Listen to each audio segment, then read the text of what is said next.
mesdames et messieurs de la presse, si vous êtes invités aujourd'hui, c'est pour venir suivre la déclaration politique, une déclaration conjointe, démocratie, le président honorable Eugène Diony Ndongala, le regroupement groupe de 14, G14 en sigle, de la majorité présidentielle populaire à la situation politique de notre pays. 1. Nous, formation et regroupement politique progressiste de la République démocratique du Congo, à savoir la démocratie chrétienne, DC, le groupe de 14, G14, et la majorité présidentielle populaire, MPP. Signataire de la présente déclaration, tenant à rappeler à l'opinion nationale et internationale que la crise de légitimité créée par la révocation illégale du gouvernement Lumumba le 5 septembre 1960 avait longtemps duré et demeure le fondement même de l'instabilité politique et juridique de la RDC. 2. Nous craignons que dès lors, la crise politique générée par les résultats des élections de 2011 qui ont permis l'usurpation par M. Joseph Kabila de l'impérium de président de la République à M. Étienne Tshisekedi Mulumba en qualité de président de la République élu le 28 novembre 2011. Raison pour laquelle nous saluons à juste titre l'initiative de M. Martin Kobler, le représentant spécial du secrétaire général de l'ONU, d'organiser un dialogue politique inclusif, conformément à l'esprit et à la lettre de la résolution S/RES/2098 du Conseil de sécurité des Nations Unies de 2013 et à l'accord cadre d'Addis Abeba Nous adhérons à cette démarche qui est salutaire pour le peuple congolais sur le plan politique, juridique, social et culturel. En effet, nous avons l'intime conviction que seul un dialogue sincère entre filles et fils de ce pays peut mettre fin à cette nouvelle crise de légitimité qui paralyse le pays depuis le 28 novembre 2011 et peut baliser le paysage politique pour la paix, la concorde nationale et des élections crédibles, transparentes et apaisées. Que ces élections soient fondées sur un consensus participatif reposant sur l'audit du fichier électoral et l'élaboration d'un calendrier électoral global qui accorde priorité aux élections législatives et présidentielles dans le respect de la Constitution. 5. Nous désapprouvons de ce fait les menaces proférées par M. Joseph Kabila le samedi 13 mai 2014 à l'endroit des ambassadeurs accrédités en République démocratique du Congo à cause de leur soutien à ces dialogues. 6. Qu'ils cessent de vilipender et de traiter de terroristes les membres de la diaspora congolaise qui se battent corps et âme dans tous les fronts pour un avenir radieux de notre nation. 7. Nous continuons à exiger la libération sans condition des prisonniers politiques et particulièrement de l'honorable Eugène Diomi Ndongala, président national de la démocratie chrétienne et porte-parole de la majorité présidentielle populaire MPP en sigle, comme préalable à tout dialogue politique. Nous vous en remercions, messieurs et dames de la presse. En la signature publique et de déclaration signée, disons consignée, nous vous remercions. S'il vous plaît.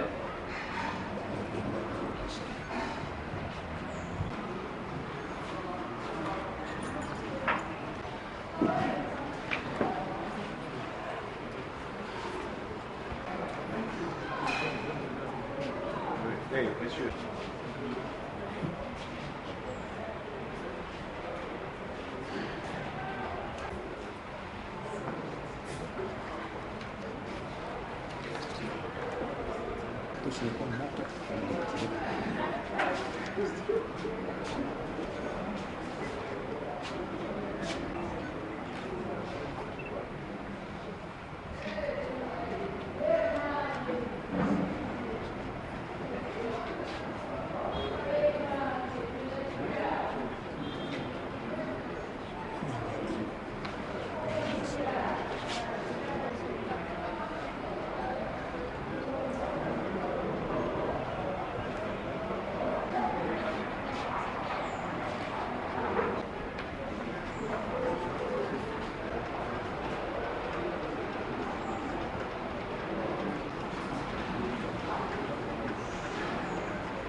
La coordonnatrice nationale de l'AMPP.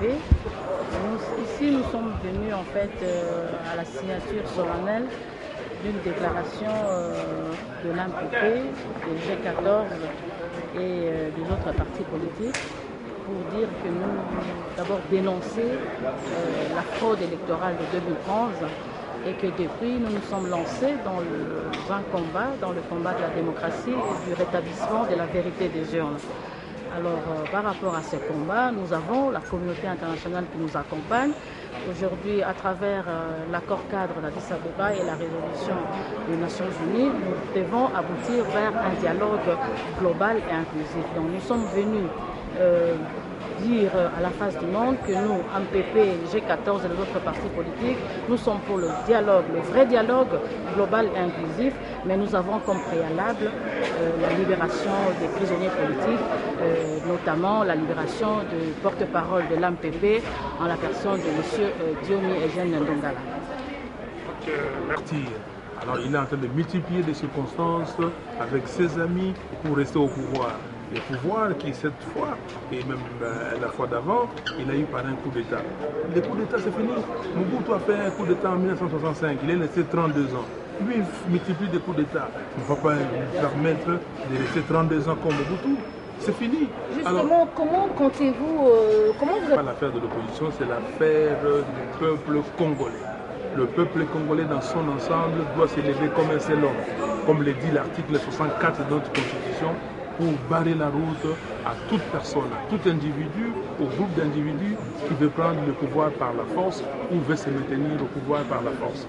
Donc nous avons des actions, le peuple a dit non, en commençant par dire non à Maluma et à son calendrier, et non à Kabila et à sa révision constitutionnelle, non à tous ces gens-là. S'ils veulent maintenant, comme on dit, sont fatigués, s'ils veulent faire la guerre, qu'ils fassent la guerre entre eux. Nous, on n'a pas besoin de la guerre. Le Congo n'a pas besoin. Le peuple congolais, c'est un peuple pacifique. Ils sont venus ici avec l'AFDEL. Ils nous ont amené des habitudes que nous ne connaissons pas. Maintenant, vous entendez parler, ah non, on a empoisonné tel, on a empoisonné tel autre. Est-ce que vous avez vécu dans ces pays, vous connaissiez les poisons? ou les empoisonnements. Alors, ils nous ont amené les empoisonnements, ils nous ont amené la guerre, ils nous ont amené des habitudes qu'on ne connaissait pas. Et maintenant, ils veulent nous amener la contestation, ils veulent nous amener des révisions constitutionnelles intempestives. Nous, on ne peut pas laisser la place à M. Kabila et à ses amis de faire n'importe quoi à notre pays. C'est notre pays, c'est le pays de nos ancêtres. Dieu a donné ça à nos ancêtres qui nous ont légué. Et nous devons léguer ces pays intacts à nos enfants et à nos petits-enfants. Très bien honorable, et par rapport... Malou, déjà, c'est un homme, je ne sais pas comment il se définit. Si c'est un mutant ou c'est un homme comme nous autres ici. Mais nous nous disons, Malou ne sait pas distinguer aujourd'hui la vérité et les mensonges. Nous avons déjà dressé les 10 péchés de Malou. Okay? Le premier péché, Malou viole la Constitution. Le deuxième péché, Malou c'est un menteur. Il ment à tout bout de champ. Malou vous dit que non, la condition sine qua non, le préalable pour avant les élections en 2016, c'est le recensement. Et il dit que c'est la loi qui le dit. Quelle loi?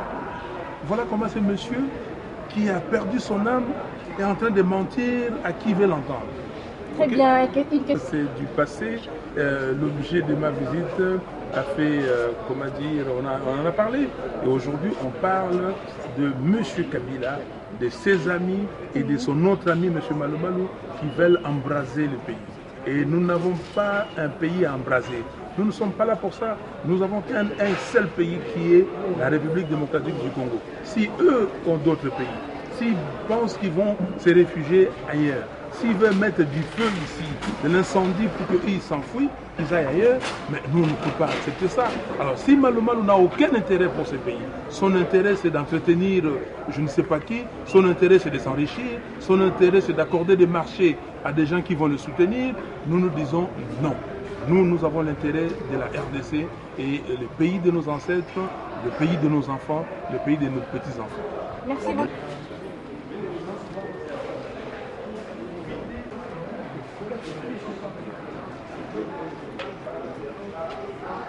A été d'abord demandé par M. Kabila. C'est la première personne qui a adhéré à cette idée. Et il savait que le pays ne tournait pas. Et d'ailleurs, il parle aujourd'hui de la cohésion nationale, c'est-à-dire qu'il y a un fossé dans la nation. Alors, il a essayé il a appelé ça du palais du peuple, les concertations, tout ça, et il a signé devant la communauté internationale qu'il faut un dialogue. Donc, c'est pas le problème de demander aujourd'hui s'il y aura ce dialogue ou il n'y aura pas ce dialogue. C'est lui, M. Kabila, qui a signé pour qu'il y ait un dialogue. Alors le dialogue, c'est pour quel objectif? Parce que M. Kabila, il n'a pas de mandat. Il n'a pas été élu par le peuple congolais. C'est pour qu'il remette le pouvoir à M. Etienne Tshisekedi qui a gagné l'élection présidentielle de 2011. Vous avez besoin de l'opposition ou de l'opposition et ceux qui sont au pouvoir pour vous rejoindre dans cette démarche de dialogue national? Le pays appartient à tout le monde. Les élections, tous nous sommes allés aux élections. Et tout le monde sait, ceux de forces kabylistes comme nous savons qui a gagné cette élection. En tout cas, de bonne foi, même si on aimait Kabila, mais il n'a pas réussi cette élection. Donc, c'est tout le peuple congolais qui sait que c'est Etienne Tshisekedi qui a gagné et maintenant qui nous amène au dialogue pour réaliser et remettre le pouvoir à Etienne Tshisekedi. Je crois que c'est une bonne chose que les choses se fassent ensemble. Je crois que ça nous amène la paix. Nous soutenons que les élections se tiennent en 2016. Mais quand bien même il resterait 2 ans et demi, c'est Etienne Tshisekedi qui doit diriger. Donc, Mais les élections en 2016 sont organisées par la vraie CENI, qui sera composée des hommes et des femmes honnêtes. Au moment où Etienne Tshisekedi sera le président, parce qu'il ne faut pas entrer dans cette affaire des élections. Parce que quand on est populaire, on est aimé par son peuple, on n'a pas à aller donner des instructions de déranger la CENI. Et au cas contraire?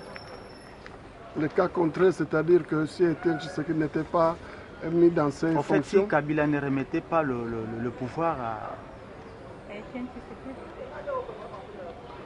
Mais qu'il parte. Ça, ils vont au moins... je suis votre question, il va partir et le peuple congolais reconnaîtra Etienne Tshisekedi président. Parce que lui, il est entouré de chars de combat.